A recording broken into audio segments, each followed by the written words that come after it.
Bienvenidos a esta sesión de la tarde. Nuestro primer conferencista es el doctor Antonio Lascano. Él estudió la licenciatura en Biología en la Facultad de Ciencias, donde después obtuvo el doctorado, y desde el 2002 es profesor titular C de tiempo completo en la misma facultad. Ha sido también, trabajado como profesor residente y científico visitante en el Instituto Pasteur de Francia, en España, Cuba, Italia, Suiza, Rusia, Estados Unidos. Bueno, se ha especializado en el estudio del origen y evolución temprana de la vida, tema en el que goza de amplio reconocimiento internacional, autor de más de 150 trabajos de investigación, más de 70 artículos de divulgación científica, es autor o coautor de 16 libros especializados. Ha recibido numerosos premios y distinciones, permítanme mencionar algunas. Ha sido presidente de la Sociedad Internacional para el Estudio de los Orígenes de la Vida, siendo el primer científico latinoamericano en llegar a ese puesto, al que después fue reelegido. La Universidad de Milán le concedió el doctorado honoris causa, recibió la medalla Francesco Redi de la Sociedad Italiana de Astrobiología. En 2013, la tercera cumbre de la evolución le otorgó en las Islas Galápagos el Charles Darwin Distinguished Scientist Award, junto a la doctora Ada Joanat, Premio Nobel de Química. En 2015, la Universidad de Valencia le confirió el grado de doctor honoris causa. Es profesor emérito de esta casa de estudios, miembro del Colegio Nacional, y además de todo lo anterior, como ustedes van a percatarse en unos momentos y me dirán si miento, es un excelente conferencista. Doctor Lascano, un honor tenerlo con nosotros. Muchas gracias.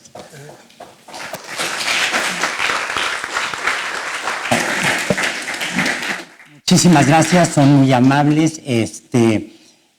Déjenme decir rápidamente que cuando yo vi el anuncio de los conferencistas en esta reunión en homenaje a José Antonio de la Peña, se me torció el hígado de la envidia porque no me habían invitado.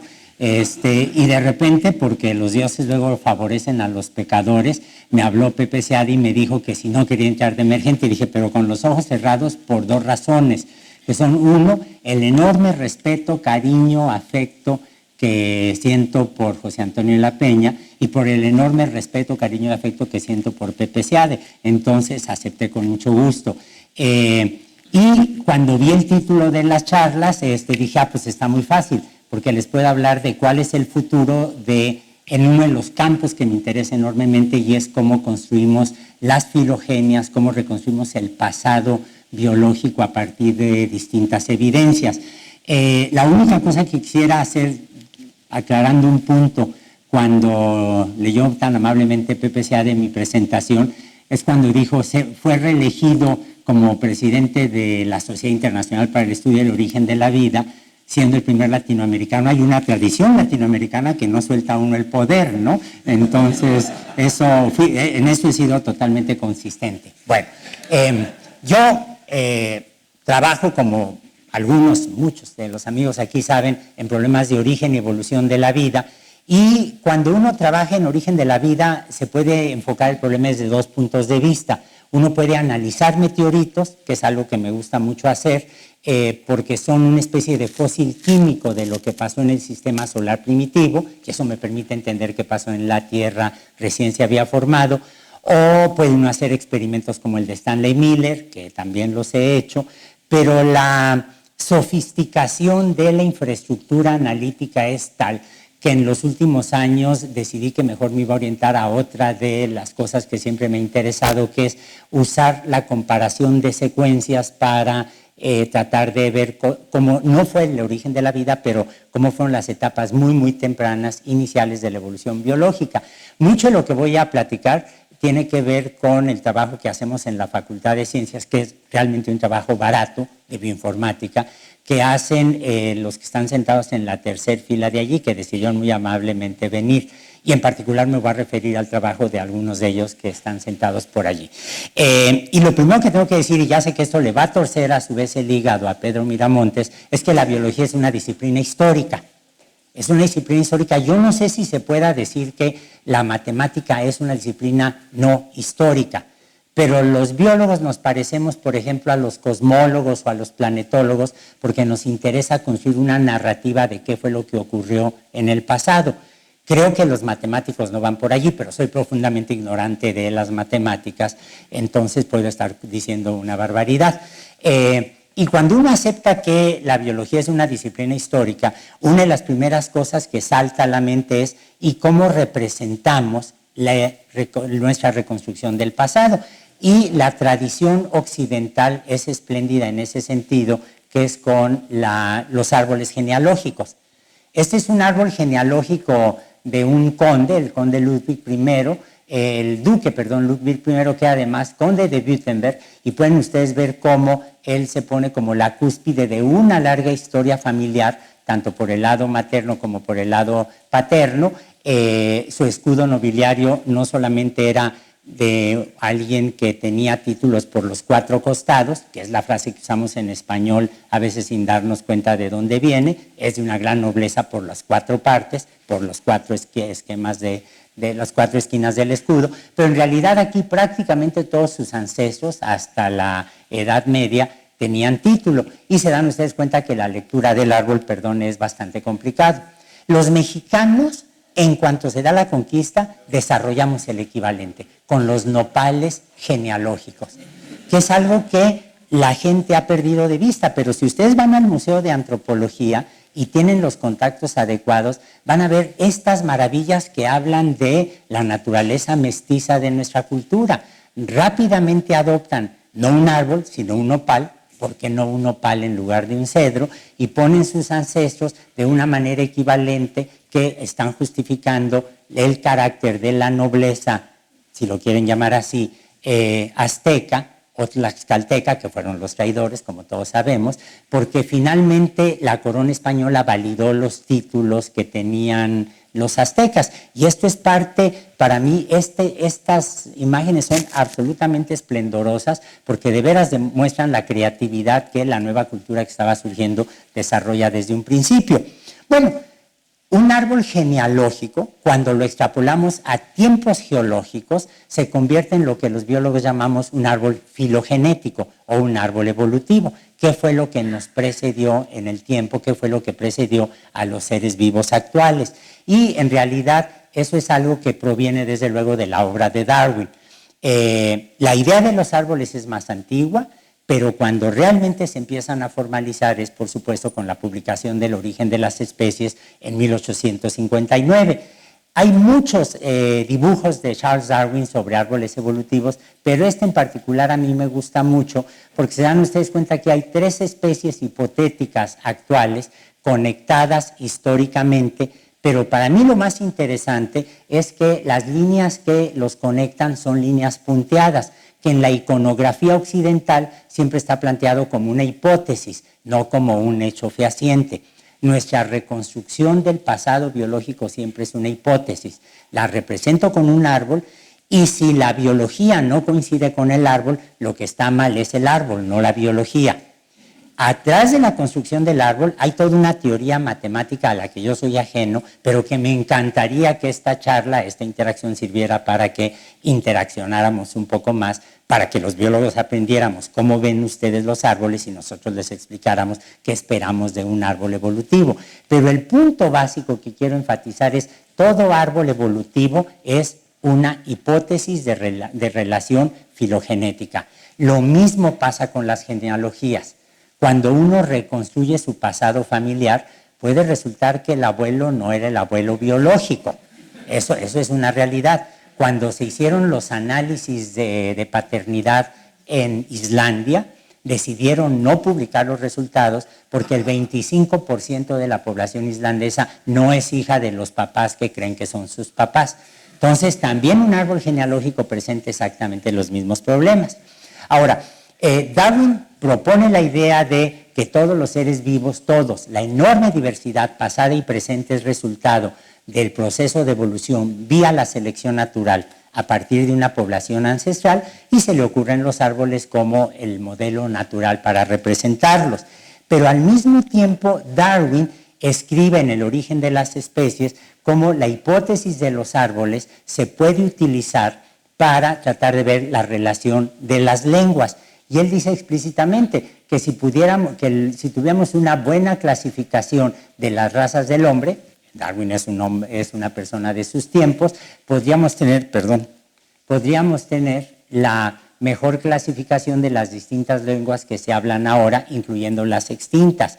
Y muy rápidamente, la idea de Darwin, que tuvo un impacto enorme en toda la cultura occidental de inmediato, fue seguida por un filólogo alemán, Schlecher, que en un libro bastante pesado, pero interesantísimo, que se llama La teoría darwinista y lo que se puede traducir como la lingüística, propone no solo una clasificación, sino una relación evolutiva de lenguas y dialectos. Con lo cual, lo único que se está diciendo es las lenguas son también entidades históricas. Y déjenme usar precisamente el ejemplo de las lenguas para mostrarles cómo es que trabajamos en biología cuando estamos construyendo estos árboles evolutivos. Yo puedo tratar de...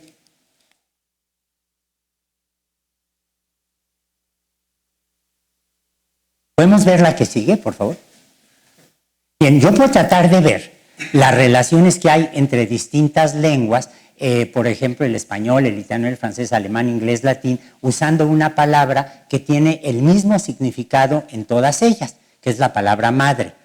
De inmediato se dan ustedes cuenta que esa palabra no me va a servir para distinguir el italiano del español. Y estoy usando la palabra madre, no los diminutivos de mama, mamá, ma, etcétera, que es, por ejemplo, en México, ¿no? Todo el mundo dice, oye, ma. No, tengo que usar la palabra completa.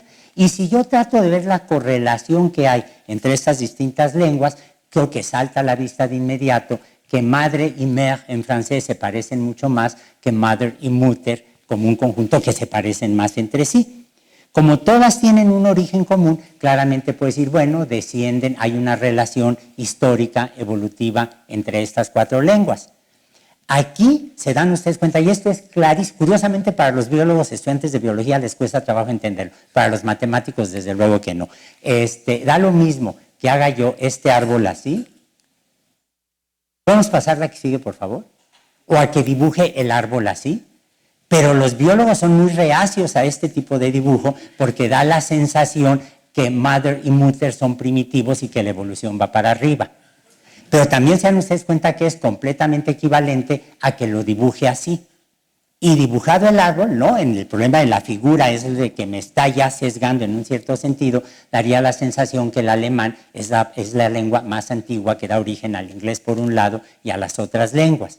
Es decir, en realidad lo que me importa es la diferencia cuantitativa, porque esto se puede expresar cuantitativamente, entre las distintas palabras, que en este caso son lo que llamaríamos un marcador evolutivo, un marcador filogenético, y lo que me importa es la distancia cuantitativa, que son la medida de la representación gráfica de las medidas de las diferencias que hay entre sí, y desde luego que lo que sé es que de todo el conjunto, una vez que tomo la palabra mater del latín, esta es más antigua que mother y mutter, de la rama de mother y mutter, y de la rama que me lleva a madre y mère.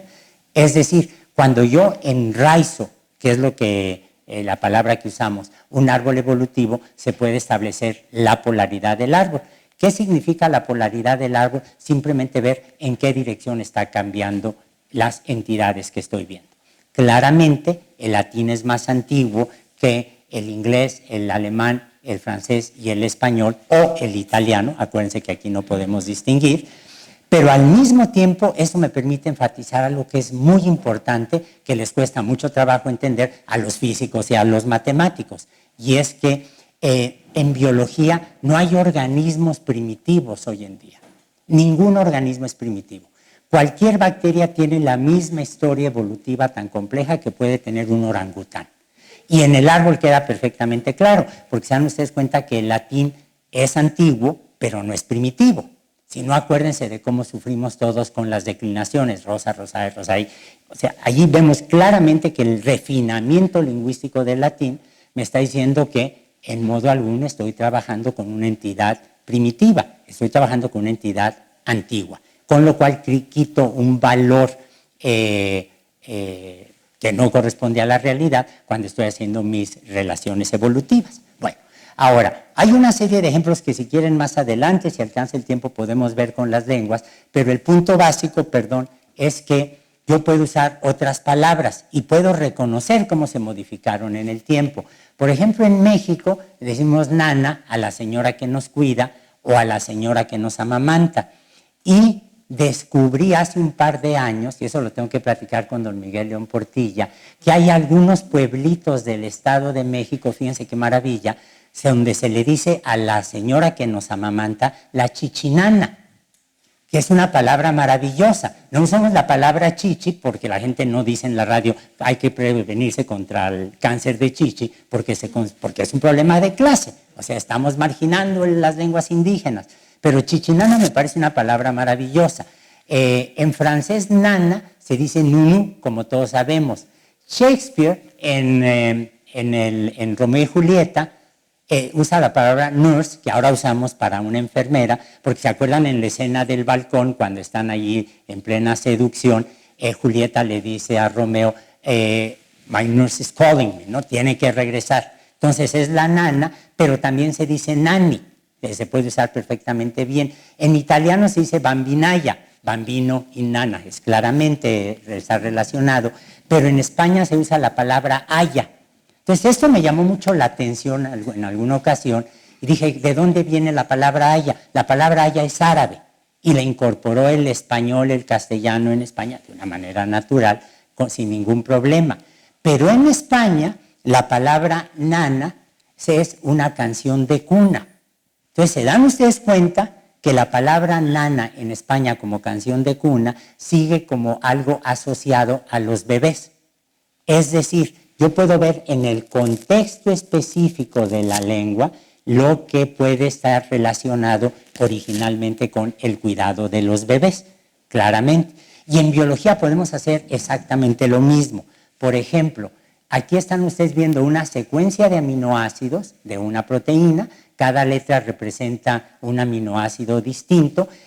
Si yo veo esta secuencia, digamos, con ojos de biólogo, de bioquímico, yo veo que aquí hay una RR que corresponde a la arginina, aquí veo otra R, aquí veo 3 Ks que corresponden a la lisina, que son aminoácidos que tienen una carga positiva. Como tienen una carga positiva, tienen que obedecer las leyes de Coulomb, no les quedan de otro, y se pegan a las macromoléculas que tengan carga negativa, como los ácidos nucleicos. Entonces, si yo me encuentro una secuencia y no sé a qué función tiene, me basta ver, no siempre, pero me basta ver su composición y automáticamente puedo asociarla con una cierta función, como la palabra nana en España la asocio con los bebés, una proteína que tenga muchas cargas positivas, sé que tiene que ver con claramente los ácidos nucleicos, porque cargas opuestas se atraen. Los seres vivos no violamos las leyes de la electrostática ni ninguna otra ley física para cualquier fin práctico, ¿no? Bueno, entonces, una vez entendido eso, ¿cómo funcionamos en biología? Bueno, en biología evolutiva lo que nos interesa es ver, por ejemplo, la filogenia de los équidos, ¿no? De los caballos, de las yeguas, de las mulas, de las cebras, etcétera. Podemos irnos hacia el registro fósil, y ver cómo la anatomía es básicamente la misma. En algunos casos la talla ha aumentado, los dedos de los caballos se han fusionado. La pezuña en realidad sabemos que es un dedo fusionado, estamos viendo la uña de dedos fusionados, pero me puede ocurrir que yo no tenga fósiles para reconstruir un pasado evolutivo. Y aquí viene verdaderamente de una forma notable la intuición que tuvieron una serie de médicos a principios del siglo pasado que se percataron que lo que podíamos hacer era comparar las moléculas de los organismos.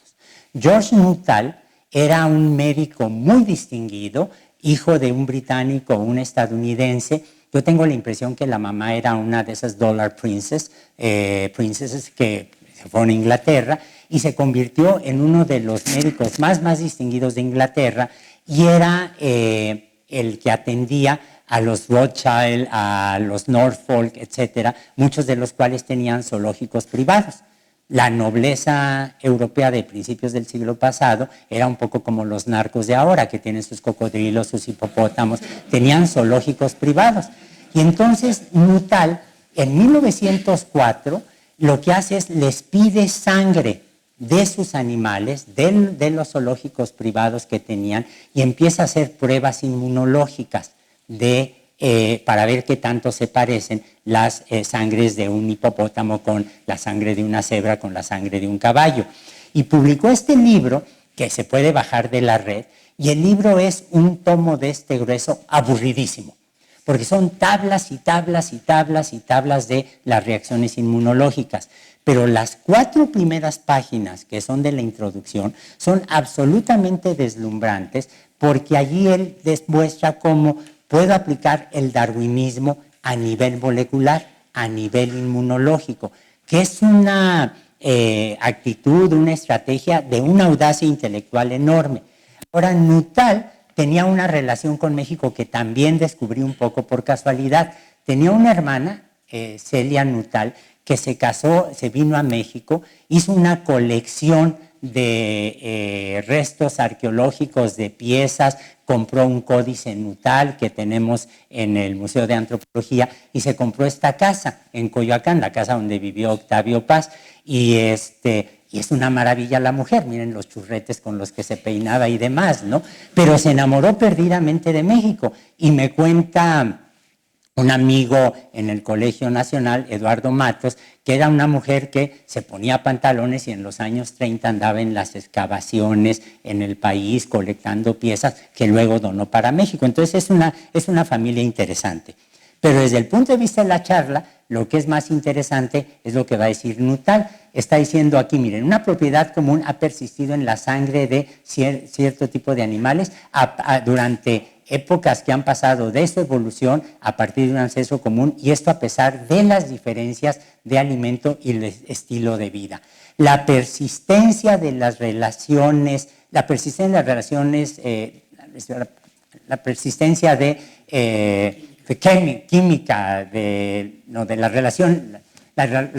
de las relaciones químicas en la sangre entre los distintos grupos de animales nos permite retroceder en tiempos geológicos, y creo que apenas estamos comenzando el trabajo en estas líneas y que se llevará sin duda alguna a una visión extraordinariamente útil en la evolución. La intuición de este hombre era de veras maravillosa, es una figura cuya historia no se ha recuperado del todo, pero es este tipo de científicos que tienen como una intuición enorme en la yema de los dedos para ver cómo se puede usar la técnica que están desarrollando. Y Nuttall propone esto y luego viene una caída en el interés del tema, hasta que en 1953, como todos ustedes saben, Watson y Crick publican el modelo de la doble hélice, y esto cambia totalmente las ciencias de la vida. La cambia no necesariamente para bien. En 1953 surge la biología molecular, que es un instrumento poderosísimo, que tiene una serie de premisas y capacidades explicativas absolutamente deslumbrantes, pero produjo un resultado inesperado. Desplazó a los biólogos que conocían los organismos del centro de la actividad científica. Los bioquímicos, por ejemplo, que estaban desarrollando una bioquímica evolutiva, fueron desplazados por los biólogos moleculares. Incluso en Inglaterra es famosa la historia de cómo grupos de biólogos moleculares y bioquímicos resolvieron sus conflictos como debe de ser, a golpes literalmente. Pero estoy segurísimo que todos ustedes, como gente que pasó por la Facultad de Ciencias o por facultades equivalentes, habrán oído estas frases de que ese es un biólogo cuentapatas. Es lo único que hace es ver piedras, que es el desdén lamentable por el organismo como una entidad integral. Esto se dio de una manera lamentable, pero en realidad creo que ahora lo estamos comenzando a superar, pero claramente como consecuencia, que implica una molecularización de los seres vivos, con todas las desventajas que esto trae consigo, claramente como resultado del nacimiento de la biología molecular, en 1965, dos personajes deslumbrantes, Emile Zuckerkandl, que tuve la suerte de ser muy amigo de él, y Linus Pauling, escriben un artículo en el Journal of Theoretical Biology, que era un foro de una libertad intelectual maravillosa, que se llama Las moléculas como documentos de la historia evolutiva. Y ahí ellos dicen, a ver, hay moléculas como el CO2, que todos tenemos adentro porque estamos respirando, que no me dan información evolutiva. Hay moléculas como el ATP, lo que estoy gastando mientras hablo, mientras muevo las manos, que por ser unas moléculas muy sencillas no tienen información evolutiva, pero dicen las hebras de proteínas, las hebras de aminoácidos que forman las proteínas o las hebras de nucleótidos que forman los ácidos nucleicos sí van a tener información evolutiva muy clara. La conjunción de estos dos personajes fue absolutamente maravillosa. Pauling era un químico de primera, estaba interesado en lo que se llama las enfermedades moleculares, cuando uno tiene alguna mutación que le impide, por ejemplo, que la sangre coagule bien o que coagule de más, etc. Y Emile Zuckerkandl venía de unas familias más distinguidas que hubo en la Viena antes de la Segunda Guerra Mundial. Su abuela fue la gran promotora de Klimt, en su casa recibían a Mahler, Zuckerkandl tomó clases de música con Ravel, era vecino de los Wittgenstein, y todo ese mundo maravilloso se acabó con los nazis.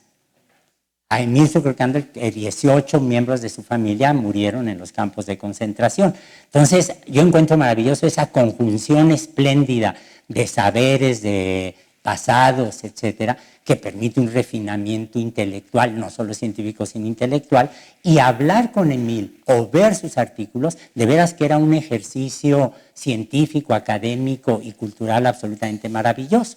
Y lo que Emile va a empujar básicamente es, ahora formalicemos la comparación de las secuencias de aminoácidos. Lo hicieron, y déjenme poner una serie de ejemplos muy sencillos. Si yo quiero comparar las proteínas, que son los constituyentes, uno de los constituyentes más abundantes de todos nosotros, yo sé que las proteínas tienen una estructura primaria que está dada por las cadenas de aminoácidos que están enlazadas por carbonos, nitrógeno, carbono, etcétera. Y esto es lo que llamamos la estructura primaria, la palabra muter, digamos, ¿no? Las letras son los distintos aminoácidos. Bueno, estas estructuras primarias, dependiendo del solvente en que están, y típicamente los seres vivos usamos el agua como solvente, no conozco ningún caso contrario, salvo el de las membranas, lo que me van a formar lo que llamamos estructuras secundarias, donde se forman puentes de hidrógeno entre los distintos residuos químicos que tengo aquí, y las proteínas pueden ser o desordenadas, es decir, no le veo un orden espacial claro, pueden formar alfas hélices, como en este caso, que son muy abundantes, o pueden formar hojas beta, son auténticamente como hojas enlazadas así por los puentes de hidrógeno que tienen una función, y eso lo podemos reconocer claramente en la estructura de las proteínas. Puede haber una estructura terciaria, que es ya espacialmente como estas alfa hélices, estas hojas beta, estas secuencias desordenadas me forman una proteína como tal, y puede haber lo que llamamos la estructura cuaternaria. La hemoglobina, lo que nos sale lo que hace que la sangre sea roja, en realidad es un complejo donde tengo dos moléculas de hemoglobina alfa, dos moléculas de hemoglobina beta. Y aquí este rectangulito es el grupo M, en donde tengo el fierro, que como es polivalente, puede ser fierro 2+, 3+, etcétera, es el que va a estar acarreando y cediendo o tomando el oxígeno.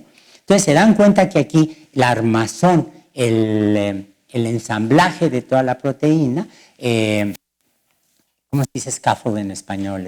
El andamiaje de la proteína en realidad es, bueno, la hélice alfa, que está formada por una secuencia de aminoácidos, tengo el grupo M, que está unido a la proteína misma, que es donde tengo el fierro, con otros grupos químicos que no menciono por ahora, y estos cuatro grupos son los que hacen que la hemoglobina, lo que llamamos hemoglobina, se mueva.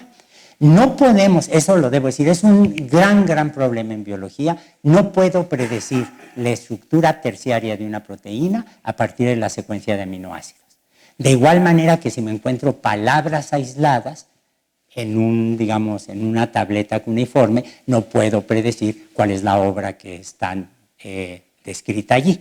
Entonces aquí tenemos una limitación enorme. Hay un premio de $250, pero que tiene un prestigio enorme, a la persona que pueda hacer una predicción sobre la estructura terciaria de una proteína a partir de la secuencia. Como es un problema medio matemático, nomás se los dejo ahí como un torito, ¿no? Pero el punto básico es, tengo estructura primaria, estructura secundaria, estructura terciaria y estructura cuaternaria. Lo que vamos a ver ahora es cómo se trabaja con las estructuras primarias, cómo comparo mater, mutter, mother, mer, etcétera, ¿no? Bueno, entonces, lo que yo puedo hacer es comparar las secuencias de aminoácidos, poner el primer aminoácido de la cadena alfa de una hemoglobina comparada con el primer aminoácido de una cadena beta de la hemoglobina, y se dan ustedes cuenta que lo que estoy viendo aquí es algunos sitios conservados. Bueno, eso no tiene ningún problema, pero se dan ustedes cuenta que aquí el nivel de parecido es mínimo. Pero como yo sé que en la evolución podemos ganar o perder aminoácidos, si muevo estas secuencias y pongo huecos donde se pudo haber perdido o ganado un aminoácido, se dan ustedes cuenta que el nivel de alineamiento mejora enormemente. Claro que si pongo un número infinito de huecos, pues entonces mi score va a ser buenísimo. Entonces lo que hacemos es penalizar la introducción de huecos cuando estamos comparando, y cuando uno ve históricamente las comparaciones se conmueve mucho. Alguna vez me tocó ver en el Instituto Pasteur las comparaciones que hacía nada menos que Jacques Monod con cartoncitos como esos en que uno juega poniéndole patas de rinoceronte a una gallina o cosas así. Hacían lo mismo con tiritas de aminoácidos, y claro, ahora lo podemos hacer con un teléfono celular tranquilamente, ¿no? De una manera mucho más eficiente. Entonces, bueno, eso es lo que llamamos un alineamiento de las secuencias. Pero el punto básico es que esto lo puedo cuantificar.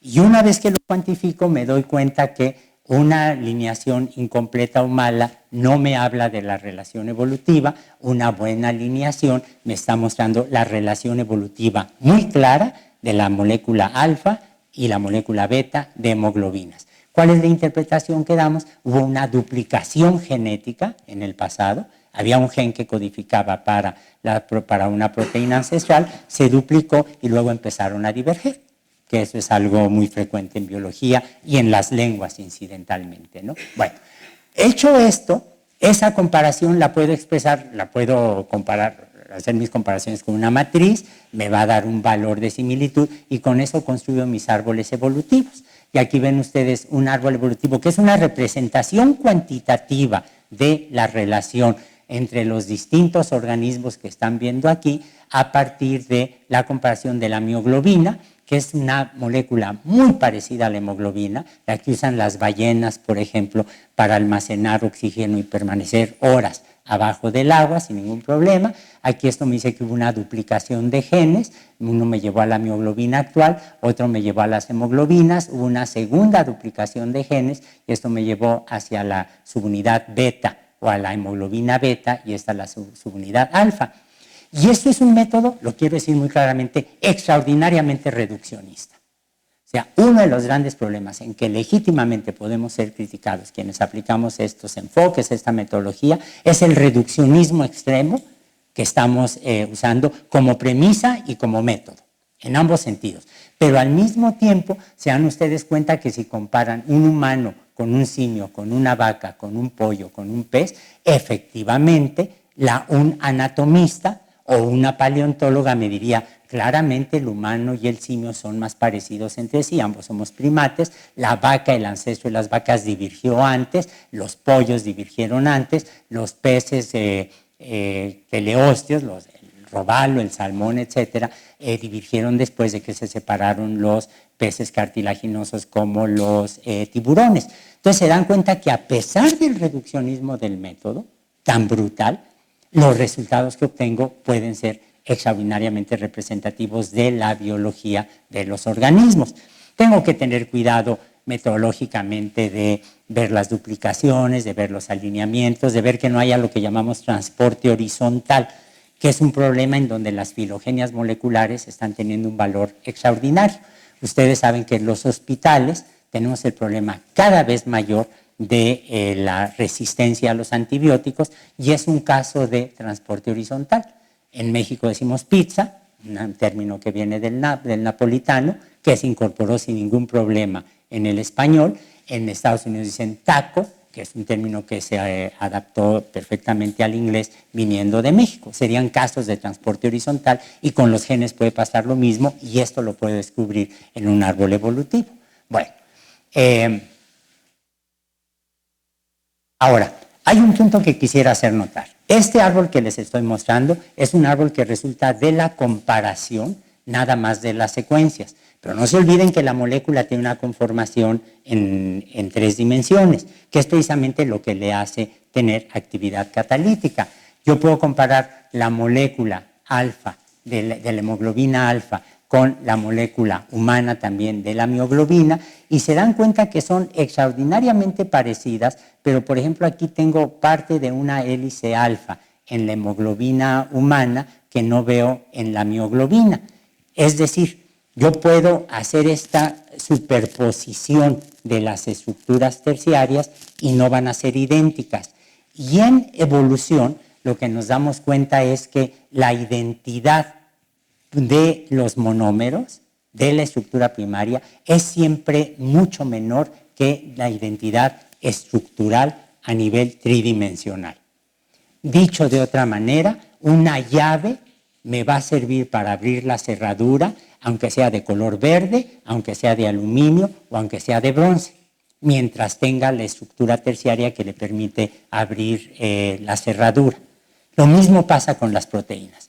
No me importa tanto el color, mientras no me importa tanto la divergencia que hayan tenido en secuencia, mientras se haya mantenido la estructura terciaria como tal. Bueno, aquí estoy comparando mioglobinas con hemoglobinas, pero no todos los seres vivos tenemos hemoglobina. Por ejemplo, muchas amibas carecen de hemoglobina. Por ejemplo, las levaduras carecen de hemoglobina. Entonces, ¿cómo puedo incorporar a estos seres vivos en un árbol filogenético universal? Bueno, en 1977, Carl Woese, que era un hombre extraordinariamente complejo, muy difícil, pero con una intuición biológica extraordinaria, se le ocurrió comparar los ribosomas, que son las estructuras que están en todas las células, que son las que sintetizan proteínas. El ribosoma existe en las células como 2 subunidades separadas, la grande y la pequeña, se ensamblan entre el RNA mensajero, donde la secuencia de bases nitrogenadas va a ser traducida y el RNA de transferencia lleva el aminoácido, se pega y este es el problema del código genético. Aquí, con todo el respeto que les tengo a los matemáticos y a los teóricos, debo decir que antes de que se dedujera el código genético, George Gamow, y muchos de los que estamos aquí creo que leímos las aventuras de Mr. Tompkins, que eran absolutamente maravillosas, Fondo de Cultura Económica, George Gamow hizo una serie extraordinaria de artículos explicando la matemática del código genético. Absolutamente todos sus artículos fueron completamente inútiles. Ninguno sirvió para nada. ¿Por qué? Porque eran construcciones teóricas muy bellas, muy elaboradas, muy refinadas, pero no estaba tomando en cuenta la biología de la síntesis de proteínas. La síntesis de proteínas se dilucidó experimentalmente cuando se pudo asociar a un codón un aminoácido y todo lo demás fue un ejercicio teológico en matemáticas absolutamente maravilloso porque no sirvió para nada. Entonces, a veces funciona bien la interacción, a veces no tanto. Bueno, Woese lo que se da cuenta es que el ribosoma está, bueno, de hecho todo el mundo lo sabía, el ribosoma está hecho de un ácido nucleico, el RNA, que es un pariente químico del DNA. Es la molécula genética en virus como del Zika, de la influenza, del SIDA, etc. Y aquí ven ustedes la subunidad grande ya cristalizada del ribosoma y aquí ven la subunidad chica. Las secuencias de RNA están representadas en color gris y en color azul. y las proteínas que tiene el ribosoma en color magenta y están en la parte externa. Sabemos que evolutivamente sabemos que las proteínas vinieron después. Pero como aquí tengo cadenas de ácidos nucleicos, a Wow se le ocurrió que ese método que se había usado para comparar proteínas se podía usar ahora para comparar secuencias de RNA. Desarrolló un método de veras ingenioso, laborioso, muy difícil con George Fox y con Mitch Sogin para secuenciar el RNA. Fue extraordinario el trabajo experimental, era de veras secuenciar un trocito de RNA, era una tesis de doctorado en ese momento, y dijo, pues aplicamos lo mismo, las mismas técnicas. Y de hecho, Bowes, con todas sus complicaciones, siempre fue muy respetuoso y muy leal a las contribuciones de Emil Zuckerkandl. O sea, respetó mucho a esos precursores. Y cuando él hace un árbol evolutivo, se da cuenta de algo sorprendente. Los matemáticos creo que siguen dividiendo a los seres vivos en plantas y animales. Básicamente, ¿no? Básicamente. Y si ustedes les preguntan dónde entran los champiñones o los huitlacoches, tienen dudas epistemológicas muy serias. Los biólogos dividimos a nivel celular a los seres vivos en 5 reinos, porque es una división muy cómoda de la que voy a hablar ahora, es una división empírica. Pero Bowes y Fox se dieron cuenta que en realidad había 3 grandes líneas. Una línea de donde están los eucariontes, el nucleocitoplasma de los eucariontes, donde estamos nosotros, una línea que era todas las bacterias comunes y corrientes, y otro tercer linaje al que llamó arquea, porque pensó que eran más antiguos. Ahora sabemos que no. Pero en lugar de la división binaria de los seres vivos en 2 grupos, Bowes demuestra que a nivel molecular, subrayo a nivel molecular, con todo el reduccionismo que esto tiene atrás, en realidad son 3 grandes grupos, 3 grandes dominios, como él lo llamó. Un nombre que a mí nunca me ha hecho gracia, porque cuando un americano habla de dominio, como que uno se pone un poco nervioso, ¿no? Broma que hice delante de Bowes y que costó que nunca me volviera a hablar, pero pues ni modo. Bueno, entonces, ¿cómo podemos clasificar los seres vivos? Cuando usamos las células, uno puede decir, a ver, el reino más antiguo es el de los procariontes, o monera, para usar el nombre de Haeckel, que serían las bacterias y todos aquellos organismos que no tienen un núcleo. Los núcleos son un resultado de un proceso evolutivo extraordinariamente refinado, me voy a referir a él más tarde, y por un proceso de endosimbiosis, Lynn Margulis demostró que los cloroplastos y las mitocondrias dan origen a protistas o protoctistas, otro segundo reino, y finalmente de aquí van a salir los hongos, los animales y las plantas. 5 reinos si me fijo a nivel de estructura celular. 3 grandes dominios si me fijo a nivel de molécula. No son contradictorios entre sí estos 2 puntos de vista, pero dieron origen a un debate donde se estaba enfrentando la idea del organismo como un todo o la idea del organismo visto a través de una sola molécula. El viejo conflicto en biología, ¿no? ¿Soy un reduccionismo extremo o sigo un holismo y entonces pierdo la información a nivel molecular? Bueno, lo que quedó claro es que uno puede tener esa división de 3 grandes reinos, de 3 grandes dominios a nivel molecular, perfectamente representados con los eucariontes. Aquí están las euglenas, los ciliados, las amibas, las algas, los hongos, las plantas, todo lo que ustedes quieran. Aquí están las bacterias, donde están no solo los patógenos, sino la enorme cantidad, la extraordinaria diversidad del mundo vivo representado por bacterias, y las arqueas, que también es un tipo de organismos que no tienen un núcleo definido. Ahora sabemos cada vez más cuál es la relación entre las arqueas y los eucariontes, pero esto lleva a una serie de sorpresas. Por ejemplo, ¿hay aquí alguna vegetariano o vegano estricto? ¿Sí? Bueno, tú comerías un hongo sin ningún problema. Bueno, los hongos, si se dan ustedes cuenta, son parientes cercanísimos de los animales. Cuando uno se echa una quesadilla de hongos, está comiendo lo más parecido a un pedazo de carne animal. Pero claramente se dan ustedes cuenta que esto viene desde la óptica molecular de comparar las secuencias del RNA ribosomal.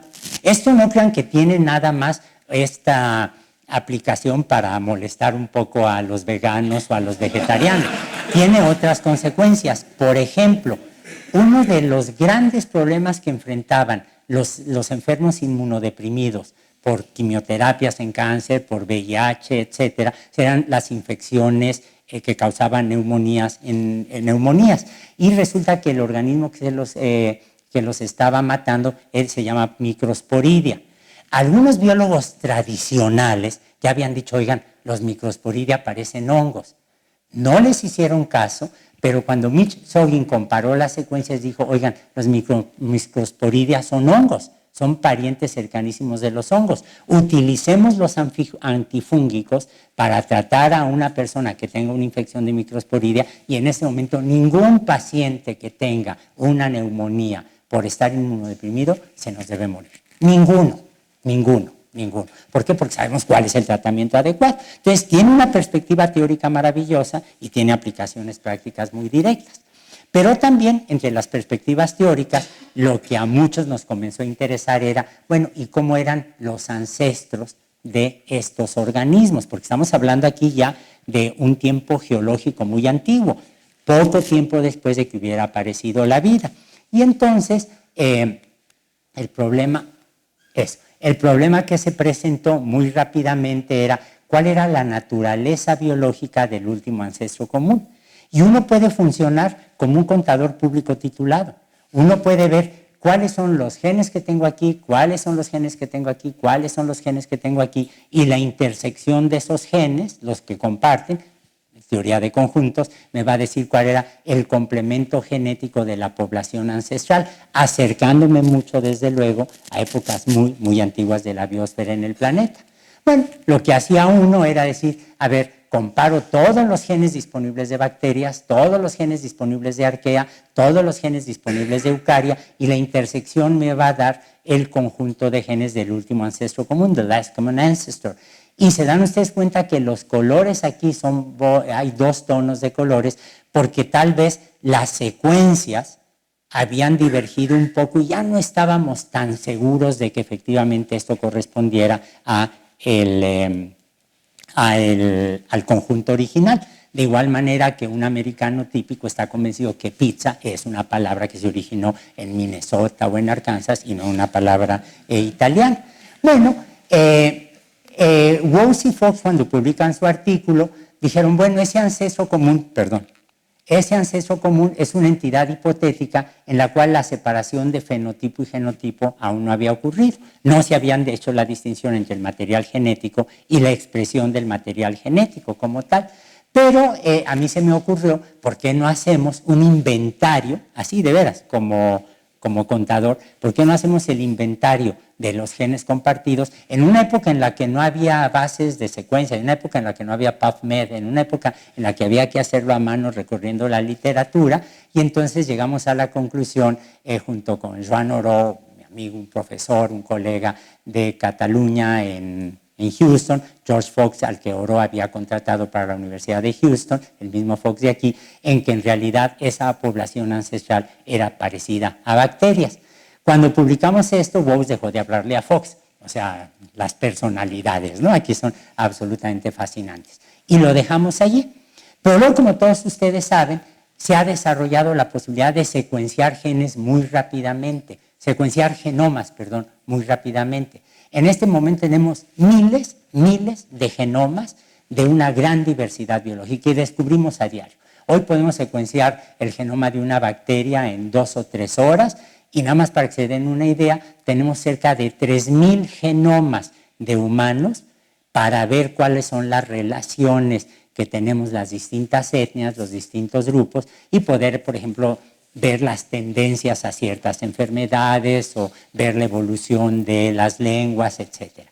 A partir de los años de la última década del siglo pasado, rápidamente de veras se volvió más eficiente y más barato el secuenciar genes y esto llevó a una explosión de veras enorme de las bases de datos de genomas. Algo les habrá contado, yo creo, Javier Soberón, que es un amigo espléndido, sobre esto. Sin embargo, cuando la gente empezó a comparar secuencias, la enorme cantidad de secuencias de genomas disponibles, resultó que empezaron a haber contradicciones sobre la naturaleza de ese último ancestro común, que pueden ver ustedes aquí. nosotros habíamos dicho que era una entidad tipo bacteriana, pero Mushegian y Cronin compararon patógenos y dijeron no, tenía un genoma no de DNA sino de RNA. Bose dijo, eran muchas celulitas independientes que una codificaba para el RNA, otro para el DNA, otro para las membranas, etcétera, lo cual biológicamente carecía de sentido. Koenig y Martin dijeron, en realidad eran entidades que estaban creciendo en los hoyitos de sedimentos y que compartían secuencias. O sea, una serie de esquemas que no tienen nada que ver con la biología, absolutamente nada. Y entonces en el laboratorio, con todos estos changos de aquí de la tercera línea, con Arturo Becerra que está ausente, dijimos, vamos a volver al problema, pero ahora con una estrategia distinta. Y las suposiciones que hicimos fue que, en primer lugar, la separación más antigua que uno ve en la vida no es entre plantas y animales, sino es entre bacterias y arqueas, los otros procariontes. En segundo lugar, que los seres vivos actuales, que tenemos el DNA como material genético, en realidad fuimos precedidos por una etapa donde el RNA era una molécula más conspicua. De eso estaban hechos los genomas celulares, de hecho estaban el RNA catalizando reacciones metabólicas y estructural y funcionalmente el RNA era más importante. Y nuestra gran suposición fue que las estructuras tridimensionales de las proteínas se conservan mucho mejor que las secuencias de aminoácidos, que es una observación empírica muy sólida que pueden ver ustedes aquí. Ya les mostré cómo comparo hemoglobina alfa con mioglobina, ambos de humanos, y se dan ustedes cuenta que cuando comparo la secuencia, el parecido es del 27%, cuando comparo la estructura, el parecido es del 90%. Bueno, entonces dijimos, vamos a comparar estructuras terciarias. Easier to say than to accomplish, porque ¿cómo lanzo? Yo puedo lanzar una secuencia a las bases de datos y se va a pegar a otra molécula que sea su parecida, se queda su homóloga, pues con un cierto porcentaje de similitud. Pero ¿cómo comparo una estructura terciaria con otra estructura terciaria? No tengo manera de hacerlo, no hay manera. Bueno, lo que se nos ocurrió es decir, no vamos a cejar en esta comparación que en principio es tan extraordinariamente valiosa, y entonces, ¿cuáles son los problemas que tuvimos que enfrentar? En primer lugar, que las bases de datos de estructura tridimensional están extremadamente incompletas y muy sesgadas. Muy sesgadas porque cuesta mucho trabajo hacer el cristal de una proteína. Para hacer el cristal de una proteína tengo que bombardearla con rayos X. Ahora tenemos métodos un poco menos agresivos. Veo un cristal, leo el cristal, lo interpreto y a veces la proteína se desbarata en el proceso. Las bases de datos, por ejemplo, tienen muchísimas proteínas de organismos patógenos, tienen muchísimas proteínas de enzimas involucradas en los antibióticos, tienen muchísimas proteínas de animales y plantas de importancia económica, por razones de la agronomía pura, y muy pocas de, digamos, un paramecio o un ornitorrinco, porque un ornitorrinco no nos interesa para nada.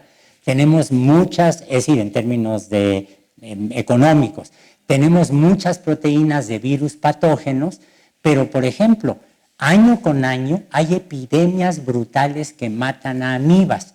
Eso no aparece en las primeras páginas de los periódicos porque no es un problema económico, no es un problema social, no es un problema médico. Y entonces ahí tengo un grupo del que voy a saber inevitablemente muy poco. En segundo lugar, los genes, las estructuras se identifican y sus productos, las proteínas, de manera automática.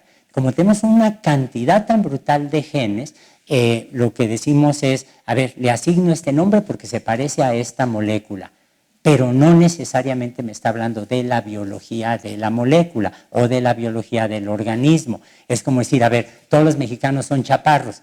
Pues sí, puedo tomar 3 pigmeos del África y entonces por definición es un chaparro, es mexicano, perdón. Pero se dan ustedes cuenta que aquí tenemos el problema de la notación automática que es absolutamente brutal en términos de los sesgos. Y el tercer punto que no es trivial es que no sé si lo mismo pasa entre los matemáticos, tengo la sensación que no, porque en la Facultad de Ciencias veo que mis amigos un día dan ecuaciones diferenciales y al siguiente semestre dan cálculo 3, los biólogos no. los biólogos somos muy provincianos, entonces estamos especializados en los hongos o en la fotosíntesis de bacterias o en el registro fósil, y esto ha dividido a la comunidad de tal manera que el diálogo entre nosotros puede ser muy complicado. Entonces, bueno, pues nos pusimos a tratar de resolver este problema de una forma u otra, y entonces persistía el problema y cómo comparo las estructuras terciarias. Pero las proteínas, como ya vimos, tienen una estructura terciaria que en realidad corresponde a una estructura primaria.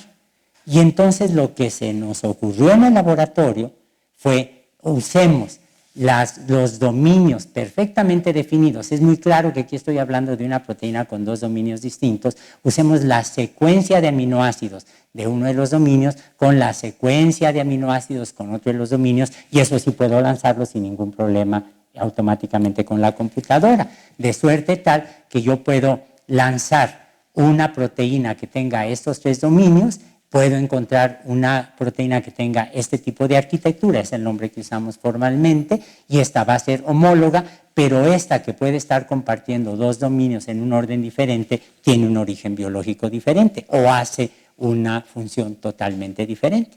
Hicimos esto. Hemos tenido hasta ahora un éxito extraordinario, de veras extraordinario. Yo mismo estoy sorprendido de lo bien que estamos avanzando, pero hay que tomar en cuenta una serie de cosas. Por ejemplo, otra vez estamos siendo muy reduccionistas. Cada molécula tiene una historia evolutiva que puede o no ser la historia evolutiva del organismo. Por ejemplo, las moléculas pueden tener distintas edades, y puede ocurrir que estos ancestros moleculares hayan estado presentes en diferentes organismos en distintos tiempos. Todas las lenguas, por ejemplo, en donde yo vea la palabra madre, sé exactamente que madre es más antiguo que computadora, claramente. Pero el organismo que estoy viendo hoy en día tiene tanto la secuencia que corresponde a madre como a la secuencia que corresponde a computadora.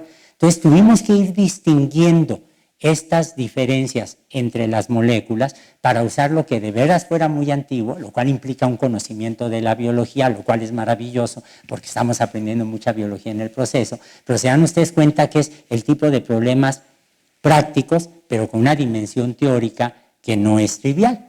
Bueno, hicimos esto y entonces lo que llevamos hasta el momento es, me dice, el último ancestro común tenía muchas moléculas que están relacionadas con RNA, esto es consistente con lo que la biología me dice, tenía una manera de expresar sus genes y sintetizar proteínas como los de ahora, es lo que la biología me dice, ya tenía genomas de DNA, probablemente tenía una molécula que permitía que el DNA fuera estable a temperaturas altas, tenía membranas de lípidos, podemos tener una idea de si fijaba o no dióxido de carbono, tenía maneras de incorporar nucleótidos a su DNA, probablemente ya tenía un tipo de inmunología que le permitía resistir a los ataques de los virus, etcétera, etcétera, etcétera. Pero se dan ustedes cuenta que esto es muy insatisfactorio.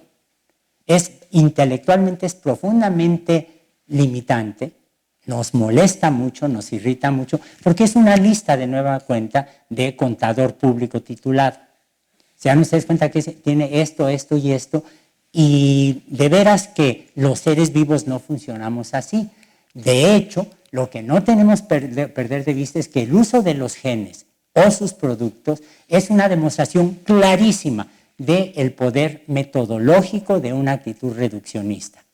Pero no deja de ser reduccionista, aunque sea la pura metodología. En segundo lugar, los genes y los productos de los genes son los componentes individuales de un sistema biológico y no son el sistema biológico como tal. Otra vez, las consecuencias filosóficas de un reduccionismo extremo. Y el entender cómo cada componente funciona no es suficiente para entender cómo funciona el sistema completo. Entonces, la pregunta que nos hemos hecho una y otra vez es cómo superamos esta limitación filosófica y metodológica. Porque si yo me fijo en los seres vivos, en realidad los seres vivos no somos secuencias aisladas, no somos rutas aisladas, sino aquí están ustedes viendo en este esquema cómo distintas rutas metabólicas están íntimamente conectadas en módulos. Representar esto para superar ese reduccionismo tan molesto, tan irritante, tan frustrante, es extraordinariamente difícil.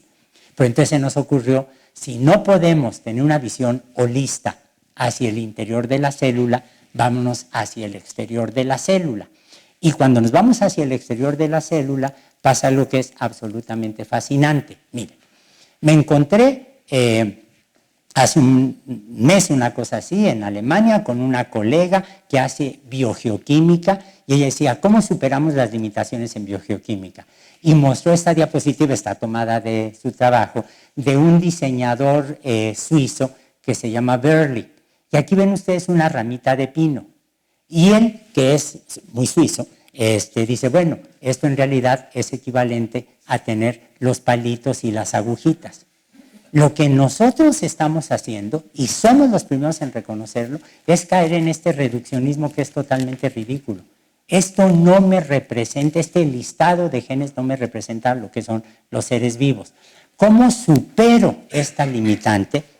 Insisto, sin darnos cuenta, auténticamente sin darnos cuenta, dijimos, vamos a ver ahora las células en el contexto de su evolución en el tiempo y en un ambiente específico que es la Tierra. Y cuando uno piensa en la Tierra, ustedes saben que estamos hoy en día con una atmósfera que es rica en oxígeno. Pero cuando la Tierra se formó, no tenía oxígeno, no había oxígeno libre.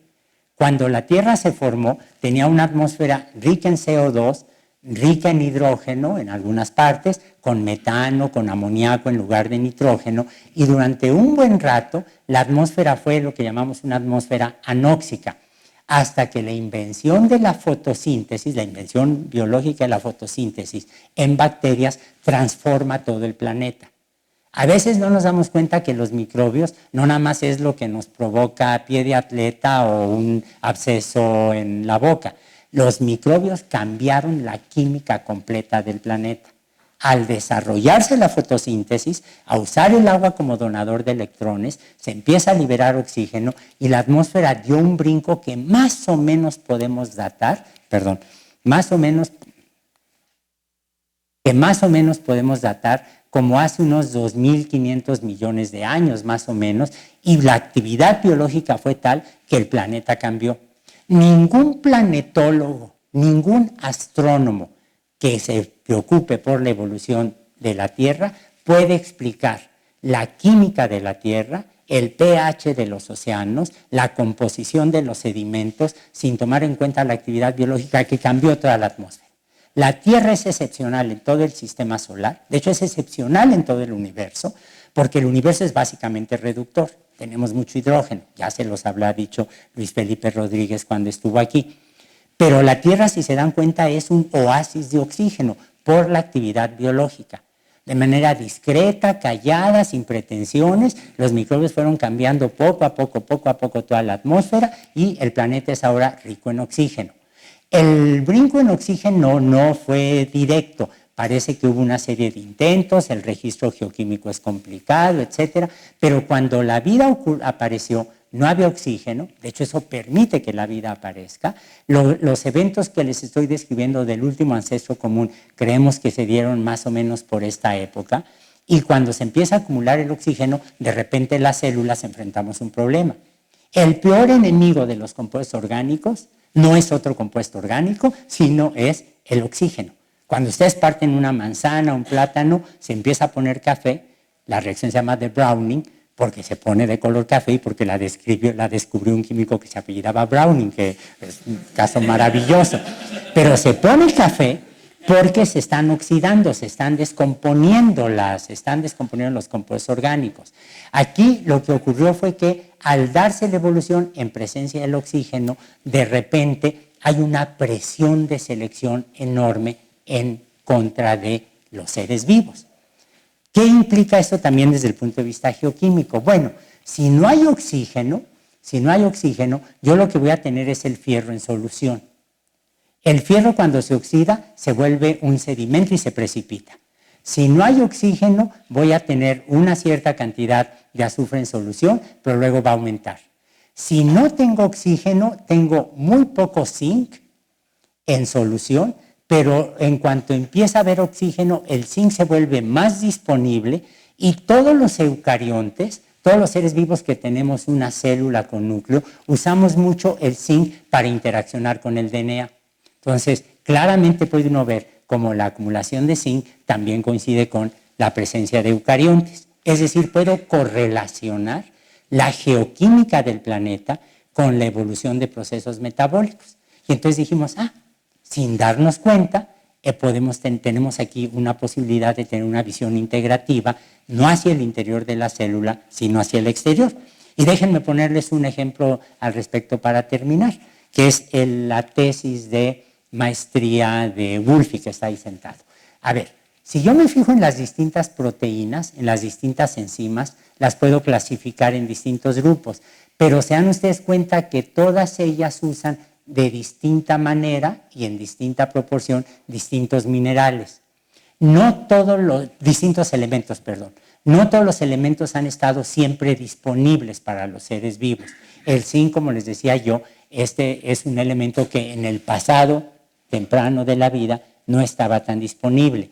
En el caso del fierro, se dan ustedes cuenta que hay todas estas proteínas que lo usan, excepto las polimerasas, las que permiten que se replique el DNA o el RNA, pero se dan ustedes cuenta que siempre es indispensable para todas estas funciones que vemos aquí, las funciones oxidorreducción, transferasas, romper el agua, etc. Y la tesis de Wulffy, lo que estamos haciendo es lo siguiente. A ver, yo tengo DNA, este es un pedacito de DNA. Todo lo que está aquí marcado con un círculo azul es las partes de una molécula de DNA que pueden ser atacadas por metano, etano, que se pueden alquilar, que si se alquilan dañan el DNA y de hecho sabemos exactamente bien dónde se puede pegar un grupo metilo, que es el alquilo más sencillo que está aquí representado, en distintas bases. Si altero la química de las bases, se altera el mensaje genético. Pero resulta que los seres vivos tenemos un mecanismo de reparación y el mecanismo de reparación, no voy a entrar en detalle, aquí tienen la base dañada, se requiere de un ácido carboxílico, hay un sistema enzimático que se llama ALT-B que utiliza el fierro como un cofactor, repara el DNA o el RNA y otra vez ya tengo la adenina con su función original. Pero se dan ustedes cuenta que para que esta enzima pueda funcionar necesito que haya oxígeno libre y que haya fierro. Por lo tanto, este tipo de funciones solo pudieron haber aparecido cuando ya había oxígeno libre en la atmósfera. Por lo tanto, estoy viendo la integración, ahora sí, la integración de funciones biológicas en función del medio, en función de un planeta que los propios seres vivos cambiaron y podemos ahora empezar a correlacionar distintas funciones biológicas, si no al interior de la célula, cuando menos hacia afuera. Entonces, ya para terminar, permítanme ponerles esta diapositiva que a mí me encanta. Este es un regalo de David Murray, un colega de la NASA. La Tierra se origina hace unos 4.600 millones de años. Al principio es una tierra que no tiene oxígeno, aparece la vida, aparecen bacterias capaces de usar el agua y la luz para hacer, capaces de utilizar la luz para hacer sus propios alimentos. Y cuando aparece la capacidad de usar el agua en la fotosíntesis con las cianobacterias, se empieza a acumular oxígeno en la tierra, cambia toda la atmósfera, cambian los sedimentos, cambia la temperatura del planeta, cambia el pH de los océanos y todas las poblaciones microbianas empiezan a tener un tipo de interacción distinta, aparecen las células nucleadas, los eucariontes como resultados de procesos de endosimbiosis y ya después el resto de la historia que es muy fácil de entender. En términos bioquímicos es muy monótona, si lo quieren ver así. Pero se dan ustedes cuenta que ahora, fijándonos en las secuencias, fijándonos en sus requerimientos de metales, fijándonos en sus requerimientos o no de oxígeno, podemos ir viendo cómo la evolución de la vida fue totalmente integrada con el proceso de la evolución del planeta. Hay una especie de diálogo, si lo quieren ver así, entre el medio ambiente y los seres vivos, entre la Tierra y la biosfera, pero es un diálogo tan intenso, tan íntimo, pues a nivel subcelular, que cuesta mucho trabajo distinguir a los interlocutores. Muchas felicidades, José Antonio.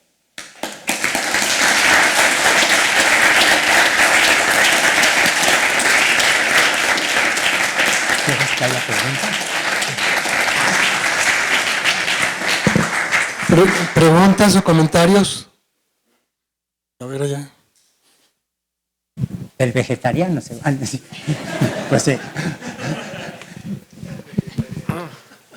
Hola, muy buena plática. Bueno, a futuro, en su opinión, supongamos que seguimos evolucionando dentro de 100,000 años, ¿no? O que la Tierra sigue con sus procesos naturales. Nos vamos mucho al pasado porque obviamente, como dice, hacemos historia, tenemos los registros geológicos, hacemos toda esta biogeoquímica, pero al futuro, y es muy especulativo, pero ¿cuáles serían las últimas, y no creo que tengamos una respuesta, las últimas entidades vivientes que podrán resistir el fin de la Tierra, ¿no? Porque sabemos que la Tierra tiene un fin, o el Sol no es infinito, y la Tierra, cierto, tenemos una fecha, ¿no? Que son todavía 2,000 millones de años, 3,000 millones de años. Entre 4 y 5 mil millones. Ajá. De años. Bueno, es esa fecha, ¿no? Es muy especulativo y digo, no tengo una respuesta, pero ¿cuáles serían, por así decirlo, si predecimos la biogeoquímica del futuro, las últimas entidades biológicas del planeta Tierra? Tradicionalmente la respuesta sería las cucarachas, porque las cucarachas pueden resistir todo, pero la respuesta correcta serían las bacterias. Las bacterias tienen una capacidad extraordinaria para adaptarse a una enorme cantidad de ambientes, para tomar una enorme cantidad de nutrientes, para usar distintos cofactores, y probablemente las bacterias serían las últimas en aguantar. Probablemente no quedarían muchas bacterias para entre unos 5,000 millones de años, porque el Sol se va a convertir en una gigante roja.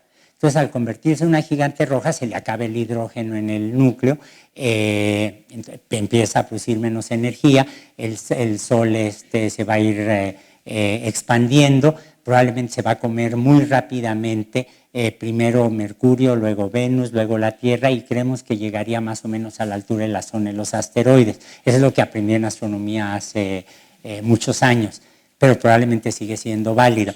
Y en ese proceso se evaporan los mares y entonces ya sin agua las posibilidades de vida, bacterias o cucarachas serían menores.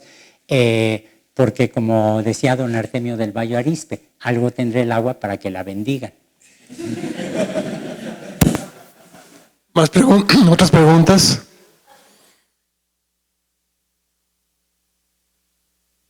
Bueno, pues a ver allá.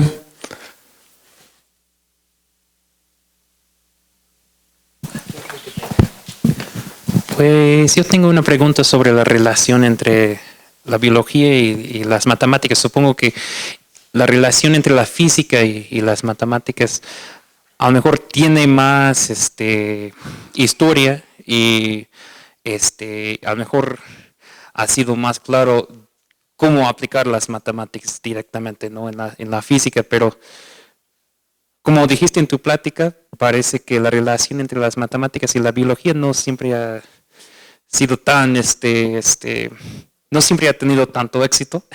Entonces, mi pregunta es si tienes algunos pensamientos, alguna recomendación o algo para, sí, o si crees que sería posible, pues tener una mejor relación, entre las matemáticas y la biología que fuera, útil para las dos áreas. Yo creo que para el caso, no puedo hablar como matemático, pero sí como biólogo.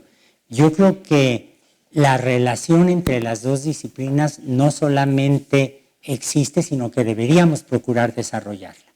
Por muchas razones, no solo en términos de disciplina intelectual, sino por el enorme placer estético que le produce a un estudiante o a un profesional de repente darse cuenta que puedo resolver el problema de transporte de iones a través de membranas sí y solo si ecuaciones diferenciales.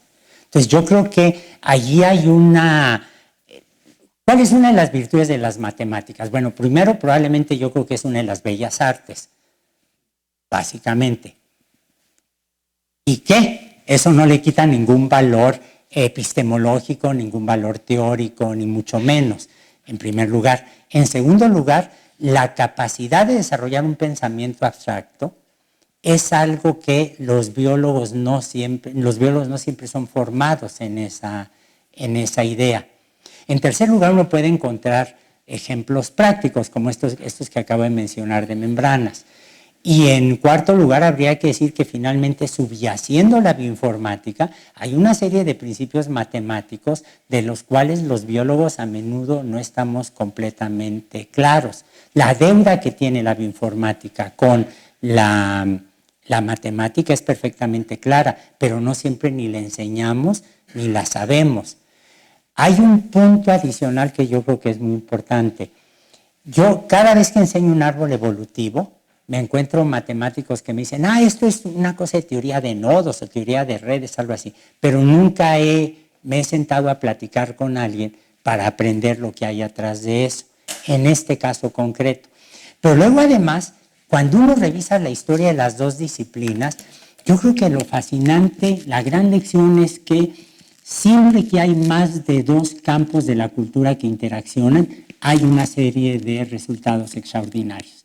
En el caso de la biología, a mí siempre me ha fascinado, por ejemplo, si ustedes leen el Sidereus Nuncius, ¿no?, de Galileo, y hay una edición disponible en Dover que es magnífica, se dan cuenta de los argumentos de Galileo de por qué no hay gigantes, que son absolutamente maravillosas, porque los huesos de un gigante tendrían que ser con un volumen tan extraordinario que el gigante se colapsaría y no podría andar. Bueno, ahí lo que él está haciendo es aplicar la idea de proporciones, de pesos relativos, de volúmenes, etcétera, para explicar un problema biológico. Un discípulo de Galileo, Borrelli, que era más matemático que físico, tiene en sus libros unos dibujos que yo encuentro fascinantes, porque pone piernas y brazos de humanos comunes y corrientes, dibujados con todos estos diseños maravillosos de la época renacentista, pero lo que hace es compara, por ejemplo, el movimiento de los brazos con palancas, que es un problema físico, pero que estaba ya para entonces completamente descrito en términos matemáticos. Y si se dan cuenta, lo que está haciendo es, lo que estamos atestiguando en la lectura de Borrelli es el proceso de secularización de la biología. Es decir, la demostración que los seres vivos no podemos violar la física, no podemos violar la química y que somos susceptibles en algo inicialmente tan sencillo como el movimiento de las extremidades, somos exactamente susceptibles de ser descritos en términos teóricos. La gente a veces se burla un poco de los matemáticos, bueno, usan más los físicos, se burlan más de los físicos en realidad, ¿no? Pues sí, porque están en el Instituto de Matemáticas. Cuando dicen, llega un físico y dice, supongamos una vaca esférica, ¿no? Bueno, un biólogo o una bióloga típica diría, una vaca esférica, pero la deducción, por ejemplo, de las tasas metabólicas de la relación superficie-volumen de una vaca esférica me permite entender por qué, al comparar con un ratón que supongamos que es esférico también, tengo tasas de metabolismo diferentes. Entonces yo no sé si se puede ir más allá de eso. Hay gente como Darcy Thompson, ¿no?, que escribió su libro ese, On Growth and Form, que es maravilloso, pero es un libro pre-darwinista, pre-neodarwinista, donde no se sabía de mecánica, de genética, donde él aplica principios de mecánica muy sencillos, principios de topología de alguna manera, y la gente dice, yo soy de los que lo creen, pero se basó en ejemplos muy claros como los peces. ¿Y qué? ¿Y qué? Ese basarse en el ejemplo de los peces me está permitiendo entender parte de la geometría que implica una historia evolutiva atrás para entender lo que es válido para un pez y ciertamente no es válido para una amiba, ¿no? Pero yo sí creo que hay muchos ejemplos en la historia de las dos disciplinas en donde ha habido una interacción que a veces no ha funcionado más que para ejemplos específicos, porque la biología no es platónica y ustedes lo son, básicamente se mueven en un mundo de la abstracción que yo encuentro fascinante, fascinante. Algunos de ustedes, a lo mejor a ti te tocó, Pepe, Nacho, aquel muchacho que era un matemático ciego, que era maravilloso. Yo siempre le tuve envidia porque le decía, Nacho, ¿cómo te imaginas tú un espacio n-dimensional? Ese mundo yo creo que le permite a uno desarrollar un proceso de abstracción, un pensamiento teórico del cual a veces falla la enseñanza en biología, porque la se especializa en el escarabajo o en el musgo o en el huitlacoche y no ve un poco más allá. A mí, yo personalmente, si me dejan decirlo muy claramente, siento que en la Facultad de Ciencias hemos perdido desde hace bastantes años la riqueza de la interacción intelectual, a lo mejor no científica, pero cuando menos intelectual, que teníamos cuando había incluso la geometría de la facultad, la arquitectura de la facultad, permitía una mayor interacción entre físicos, matemáticos y biólogos. Eso lo hemos perdido. Y a lo mejor no sale nada concreto, a lo mejor no sale un paper para el Journal of Theoretical Biology. ¿Y qué? ¿Y qué? ¿No? Hay allí otro tipo de placeres y de objetivos que yo creo que es importante tener. No les dije por, ¿cómo se dice? Por bothering your breath, por para quedar bien con los matemáticos, sino porque de veras lo creo. Le decía yo a un amigo antes de venir que a mí me gusta platicar más en la facultad con mis amigos de matemáticas que con mis amigos de biología. Hay algo allí que es muy bonito con ustedes. Bueno, se los puedo decir claramente. Conozco matemáticos que les preocupa la divulgación, la historia, el arte, el psicoanálisis, la epidemiología. Esa diversidad, esa esprit grand, ¿no? Como dicen los franceses, yo de veras que no lo veo en muchos de mis colegas de biología. Entonces allí hay una interacción que yo creo que sobre todo los alumnos están perdiendo, ¿no? Bueno, pues démosle las gracias al doctor Lascano.